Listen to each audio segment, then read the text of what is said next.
สบายดีพี่น้องสบายดียามเช้าเนาะพี่น้องเนาะสบายดีเบิดสุขสุขคนเด็กหน่อยก็เตรียมไปโรงเรียนแล้วไปโรงเรียนไปโรงเรียนโตไปเรียนแล้วพี่น้องเลย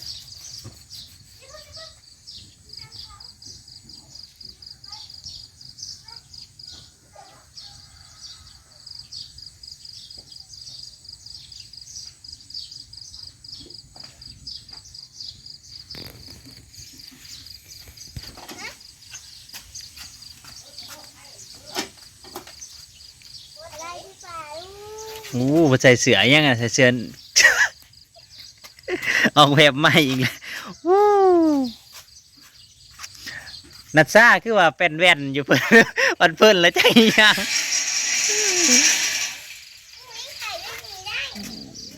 เออ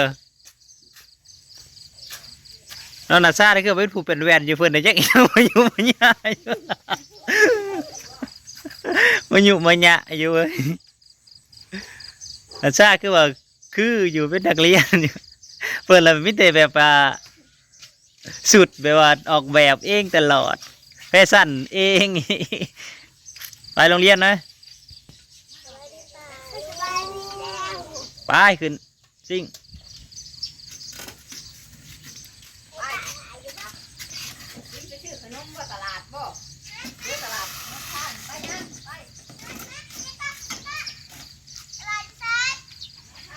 ไปเลยพี่น้อง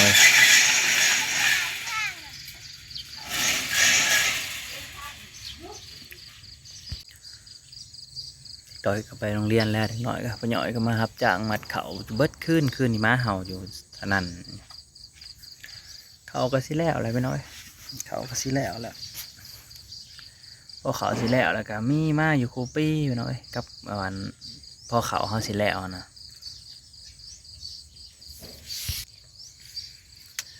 เป็นนักให้แบ่งเขาให้ผู้นั้นแบ่งเขาให้ผู้นี้สิแบ่งยังเบิ่งตอนเฮาเห็ดมีไผมาซอยเฮามีไผมาซอยเนี่ยก็คือว่าเห็ดทอซอยกันซำนี้เป็นยังเขาต้องแบ่งให้เอาเสียดายเขาเฮามิดเดียวเขาก็บ่ให้เขาบ่เห็นคุณค่าคือว่าแหละพอได้สิอยู่น้ำเฮาก็ได้กินน้ำเฮาเขาพอได้สิบ่อยู่ก็คือบ่ได้กินคือน้องหลีนเฮาก็คือว่าเฮาก็แบ่งให้น้องหลีนหายจักสอบบ่น้องหลีนเฮาหายอยู่16กระสอบเต็มหยัดเลย16กระสอบแต่ว่านั่งคล้ายไปได้4 สอบเหลือ12กระสอบเอาหายได้เต็มที่สำนั่นแหละเต็มที่สำนั่นก็คือว่ากินกับกุ้มท่านบอกคล้ายกับรถอื่นกินน้ำกุ้มกินข่าว16กระสอบนะแต่ว่ากินกับยายแต่น้องหลีดเห็ดคนเดียวแต่คนกินก็ได้มีแต่น้องหลีดกินเบิดมีหาคนแต่เห็ดนะน้องหลีดเห็ดคนเดียวพี่สาวกับ2 คนกินแต่ว่ามันเบิดกะแล้วเบิดแล้วก็เบิดแต่ตอนนั้นเฮาก็ซอยบ่ได้เนาะพอเฮาหายไป16กระสอบเฮาสิหายก็ไว้นี่พอผอมมาได้ก็จะเอาไปส่งเพราะว่าจะเอาไว้อยู่นี้มันบ่มีบ่อนไว้เด้มันนกหลายเฮาก็จะบ่ได้ไว้โมเมนต์ว่ายังดอกสำหรับว่าเขาสำหรับว่าอยากกินนะเนาะขอแต่ย่ามเห็ดเวียกแล้วมาซอยเฮามานั่นโน่นนี่เขาเฮาบ่ได้ขี้ที่จักดีดอกไผก็คือกันที่ว่าบ่มีเขากินนะแบบว่าอยู่แถวใกล้ๆนี่กันว่าไปไกลมาไกลเฮาก็อยากยอมเด้อตัวน่ะเพราะว่าเฮาน่ะใจดีกับคนที่ใจดีกับเฮาเท่านั้นแต่ว่าคนใดที่บ่ใจดีกับเฮาก็จะบ่ใจดีกับไปที่ว่าเฮาแรงน้ำใจก็ว่าเพราะว่าคนอื่นก็ยังแรงน้ำใจกับเฮานะคือว่าอะไรคอมเมนต์มาว่าอยากให้เอาข้าวให้ยายน้องเนยว่าซั่นมันเป็นไปบ่ได้ดอกเฮาเลี้ยงแต่น้องเนยเท่านั้นคนอื่นจากที่บอกยังลายเนาะงัวกินข้าวเฮายังบ่หลายให้เฮาก็เอาสำนั่นแหละเฮาคิดเอาสำนั่นพ่อสำนั่นกับใจทำได้แล้วงัวกินข้าวยังบ่หลายให้จะให้เอาข้าวไปให้อีกโอ้ย ไอ้ขอยอมเด้อขอยอมเด้อไอ้เขาหากินเองข้าวโลดไว้สิไว้ใจจืดใจดำกว่าดอกอันนี้ยอมเอาเห็ดเขาเขาบ่ได้เห็ดเลี้ยงไผเด้บ่ได้เห็ดแล้วเขาก็ได้กินคือว่าคือน้องเนยน้องนัชชาบ่หอยหิวคือพ่อหน่อยนี่ก็เขาจ้างเราแต่ว่าเราบ่มีกินอะไรเฮาก็ให้เพราะว่าเราก็มาซอยมาเห็ดนั่นนู่นนี่เห็ดน้ำตลอดคันว่ามาเห็ดน้ำนะเงินเฮาก็ให้แต่ว่าคันบ่มีกินอะไรเฮาก็เอาข้าวให้คือเก่าตามนั่นแหละแต่ว่าสิให้เฮาแบ่งให้โลดเฮากับบ่ได้แบ่งให้พ่อหน่อยเพราะว่าเราเอาเงินเด้เราก็เอาเต็มสำเห็ดเวียกทั่วไปนะเต็มสำเห็ดเวียกทั่วไปวันละ200จ้างวันละ200แต่ว่าเขาก็ยังมีน้ำใจกับเราที่ว่าเราอันมาเกี่ยวน้ำมารับจ้างน้ำแต่ว่านั่นนู่นนี่เขาก็หาเราเรียกหาเราได้เรียกใส่เราได้อะนะมันก็เราก็สบายเขาก็สบายกันง่ายๆแต่ว่าไผที่บ่เห็นในย่ามเขาเห็ดเวียกแล้วบ่เห็นมาซอยบ่เห็นว่าไงเขาเม็ดเดียวเขาก็เสียดายเม็ดเดียวเขาก็เสียดายให้นกกินยังสิมีคุณค่ากว่าตามนั้นให้นกกินยังสิมีคุณค่ากว่าเขาก็ขอโทษนะมันร้ายที่แบบว่าบ่สามารถเห็ดตามคอมเมนต์ได้เพราะว่าเขาเน้นตามตัวจริงเลยตามการดำรงชีวิตตัวจริงเลยว่าผู้ใดควรได้กินนำผู้ใดบ่ควรเอาลักๆเลยขอเน้นเล็กน้อยก็พ่อให้เขามีอยู่มันกินอิ่มน้ำอุ่นแล้วก็พ่อส่วนคนใหญ่ที่บ่ได้มาร่วมกิจกรรมบ่ได้มียังบ่ได้ซอยยังบ่ได้เฮ็ดยังทั้งนั้นก็คือเท่ากับตัดสิทธิ์ไปถึงว่าสิอยากหิวหรือว่าสิบ่มีกินอะไรอันไหนก็แล้วแต่เขาเฮ็ดแต่ตัวเองเขาเด้เขาเฮ็ดแต่เขาเองมันบ่เกี่ยวกับเฮาเด้อมันบ่เกี่ยวกับเฮาเพราะว่าเฮาทนเมื่อยทนเฮ็ดเพราะว่าเฮาอยากให้ครอบครัวเฮาไม่อยู่ไม่กินอยากให้ครอบครัวเฮาบ่อึดบ่หิวอยากให้เด็กน้อยบ่อึดบ่หิวนี่กินนำกันเฮ็ดหน้ามันเมื่อยบ่แม่นเมื่อยไผว่าเฮ็ดหน้าบ่เมื่อยแต่ก็ต้องอดทนเอาเ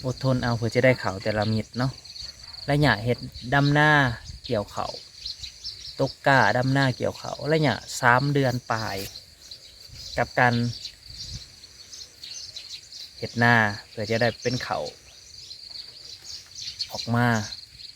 นั่นแหละตามนั้นเอาตามนั่นแหละไผที่ว่ามาให้อยากให้ผู้นั้นอยากให้ผู้นี้ก็อัน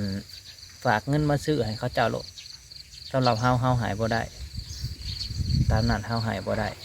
เขาว่าผิดยังกับขอโทษน้ำลายๆเนาะอันนี้ตามชีวิตจริงนะตามชีวิตจริงก็เห็นตามตัวจริงตามที่เห็นกันอะไรไปเนาะเอาตามนั้นเพราะว่าเฮากับคนตรงๆนะเขาบอกตรงๆง่ายๆบอกตรงๆง่ายๆตามไหนฮะกับโฟกัสแต่ครอบครัวเฮานี่แหละให้มีอยู่มีกินตามนั้นครอบครัวเฮาบ่ขาดบ่เคินเล็กหน่อยบ่อึดบ่หิวสามนะเฮาส่วนเรื่องอื่นเฮาจะบ่ได้เอาเขามาเลยเรื่องคนอื่นที่บ่ได้มามีกิจกรรมในครอบครัวเฮาก็คือเฮาจะบ่ได้เอาเขามาเลยตามนั่นแหละซอยได้แต่บางเรื่องแต่ว่าเรื่องนี้เฮาซอยบ่ได้ เอาก็จัดสรรให้ได้สำนั่นแหละคือว่าสุดๆแล้วล่ะสุดสิ่งแล้วตามนั้นแหละพี่น้องเลยพอเรื่องเขากับบ่เฮิงดอกครับมันสุกกับประมาณอีกขั้นได้เกี่ยวกับอยู่นี่ก็ประมาณ2 มื้อเนาะถ้าเขาเจ้าแล้วก็อยู่นี่ก็ยังอยู่2 ไห่ครึ่งเขาเหนียวเขาเจ้าก็ยังอยู่4 ไห่แต่ว่าเขาเจ้าก็จักสิได้สำได้ดอกมันแห้งไปเลยฝนตกไปจัดแห้งได้สำได้ก็เอาสำนั่นนั่นแหละคือว่าเขาเจ้าก็ได้ให้น่าก็แห้งก็จะเห็นอะไรที่เป่งน้ำลงโอ้ให้ก้นน้องเขาหน่อยแห้งมันกำลังหมากำลังตื่นนะกำลังตื่นเป็นเขาสิเอาเห็ดไว้เห็ดแนวเขาปลูกน้ำไหลพี่น้องเล็กหน่อยก็ไปโรงเรียนแล้ว เดี๋ยวเราก็ไปโรงเรียนเรียบร้อยเราเตรียมปั่นเขาว่าจะไปทางใดแหละมื้อนี้พังเบิงสิไปทางใด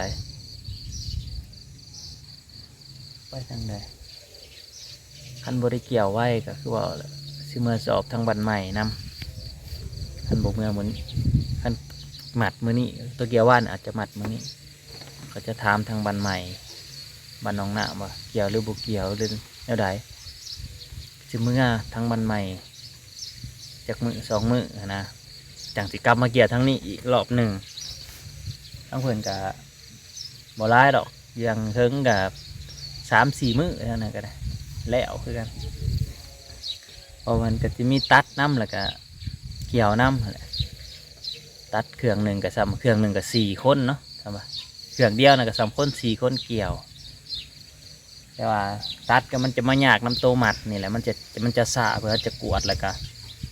คือว่าเขาตัดที่เขาแก่หารถไทยยังบริสู3 รถไทยเอ็นเขาเกี่ยวได้แก่นี่แบบโอ้ยใส่เต็มที่รถไทยยังเบาๆเนี่ยว่าแก่เพื่องแต่ว่าเขาเกี่ยวเขานี่แก่ที่เต็มเนี่ยนักคึกอันอยากได้เพื่องนะตัดเอาคือว่าแต่ว่าเขาจะตัดอยู่ข้างๆเชียงนาเขานี่กะธรรมดาคือว่ากะยาวอยู่แต่ว่าโบปานใดนะถ้าว่าธรรมดาอยู่